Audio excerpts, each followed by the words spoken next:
Muraho neza ikaze kuri MI Tech Hub. So tukimara kubona ko rero business nyinshi zirimo guhomba abakiriya, zigahomba n'amafaranga menshi atandukanye kubera ko hari business zidafite icyo twita strong presence online. Muri strong presence online twabonye ko ibintu bibiri bikora cyane ari Google Business Profile ndetse na website.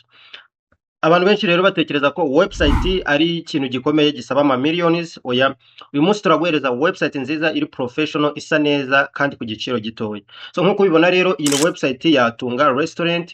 Iyi ni website ihagarariye cyangwa se ni website ifasha restaurant ya Tunga Restaurant. So urabona ko iyi website yacu professional, iragaragara neza cyane. Reka turebe ese iyi website ikora ute, ubundi website yafasha business gute. So icyambere iyi website ikoranye ubuhanga ku buryo iyo tumaze kuyihostinga, iyo umuntu arimo gushakisha ibyerekeranye n'ibiryo kuri Google, website izamo za mbere ku buryo ifasha abakiriya. So urabona ko website mu gihe umuntu yayigezeho ashobora kubona ese ni website ya restaurant. Urabona ko ni website igaragaza ibiryo bitandukanye: sambaza, isombe, matok, grilled tilapia. So ni website ubona ko ifite ibiryo byinshi. Hano ushobora guhitamo ibiryo ushaka. Hano ushobora kuba wahitamo bijyanye n'ibyo ushaka, drinks, everything. So mu gihe ushaka kodaringa, mu gihe washimye kimwe muri ibi, ushobora gukanda ku ifoto ukaba wakodaringa, cyangwa se ushobora no guhita ukanda kuri WhatsApp ukodaringa. So ni website ubona ko iri professional, irukinga neza kandi isa neza, iri presenta business mu buryo buri professional, ku buryo umuntu abona website agahita agirira icyizere business yawe atarakora order, cyangwa se bikamukonvenka kuba yakora order kuri muri restaurant yanyu. So iyi ni website nziza. Iki ni igice kigaragaza iby'abakiriya bavuga kuri website.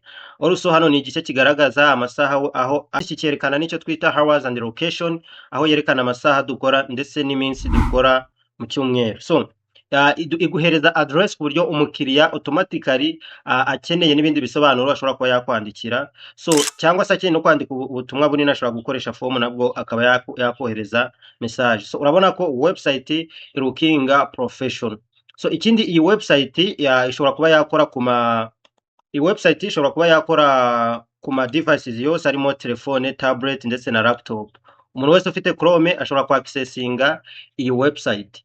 So ikindi iyi website iyo ushaka kodaringa, icyambere ushaka kodaringa automatically nituza, urugero nshaka kodaringa isambaza, nshobora kuzikandaho nkakanda kuri order now.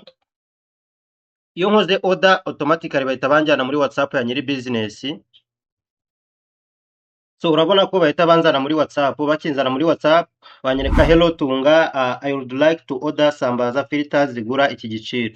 So ku buryo nyiri business ahita abona ese umukiriya akeneye iki, bakaba bavugana, business igakomeza. So bityo website ifasha business kuzamuka kandi ikayifasha muri development. So niba nawe rero ukeneye website, niba ukeneye website iyo ariyo yose, twandikire kuri iyo nimero tugukorere website nziza iri professional kandi igaragara neza, iri presentinga business yawe cyangwa se company yawe muri rusange.